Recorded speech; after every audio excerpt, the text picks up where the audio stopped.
మా భార్య పేరు పెట్టమ్మా. మాది టీలింగంపల్లి, మండల్ రేగోడు, జిల్లా మెదక్. అయితే 5 గంటల రాత్రికి మస్కుల మంచం మీద వండుకొని లేవబోయింది. లేచి ఆయనతో దెబ్బన పడిపోయింది. పడిపోయేసరికి లేపితే కాలు చెయ్యి ఎక్కిపోయింది. పిలిస్తే పలకపోయింది. పలకపోయేటాకల్లా మన ఇంగపల్లికల్లా మా సీన్ పటేల్కి ఫోన్ చేసినాం.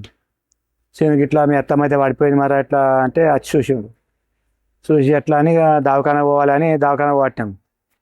దవాఖాన పట్ట మధ్యన పోయినాక మా అల్లునికి ఫోన్ చేస్తే మా అల్లుడు దవాఖాన ఏం పని చేయమామ, దవాఖాన పోకూడదు కుదరది, చక్కగా మీరు గుడ్ మెడికల్ వండి అన్నాడు. గుడ్ మెడికల్ వండి అంటే మారే శంకరపేట వచ్చినాం. చక్కగా నారాయణఖేడ్ నుంచి అక్కడ మరి జైరాబాద్ దగ్గరికి వచ్చినాక 2-3 ఫోన్ చేస్తే వాళ్ళు మొత్తం గుడ్ మెడికల్ బంద్ అని చెప్పారు. బంద్ అని చెప్తే మా తుమ్మలపల్లి అల్లునికి ఫోన్ చేసినాం.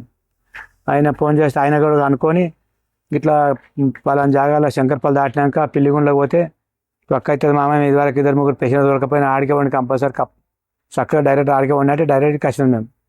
ఇప్పుడు మా ఆమెకు మంచిగా తక్కువ అయింది, నడుస్తున్నది, మంచిగా చేయి తక్కువ అయింది, కాలు తక్కువ అని తింటున్నది. మీ పేరు చెప్పండి అమ్మా. మిట్టమ్మ. ఎక్కడి నుంచి వచ్చారు మీరు? లింగంపల్లి. ఎలాంటి పరిస్థితుల్లో వచ్చారు? మాట్లాడే స్థితి లేకుండే, కాలు చేయి పడిపోయినాయి. పన్న తకెళ్ళే లేచి పడిపోయినా అనుకో. 11కి రాలేదు, మాట రాలేదు, ఇక్కడ వచ్చింది.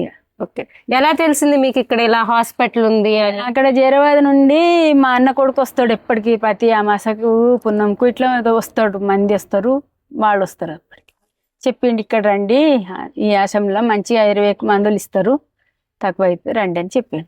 ఇప్పుడు ఎలా ఉంది? ఇక్కడ చూపించుకున్నాక మీ పరిస్థితి ఎలా ఉంది? నాకు ఇక 3 రోజులకు నడిచిన, వచ్చేటప్పుడు అయితే దాని మీద కూర్చొని పెట్టుకొని తొలకొచ్చారు. ఇక మాట్లాడినా నడిచిన. ఇప్పుడైతే చేతులు కూడా తింటున్నా, చేతులు కాళ్ళని అలకగా అయినాయి. ఇప్పుడు బాగుంది ఇక్కడ చూపించుకున్నా? బాగుంది.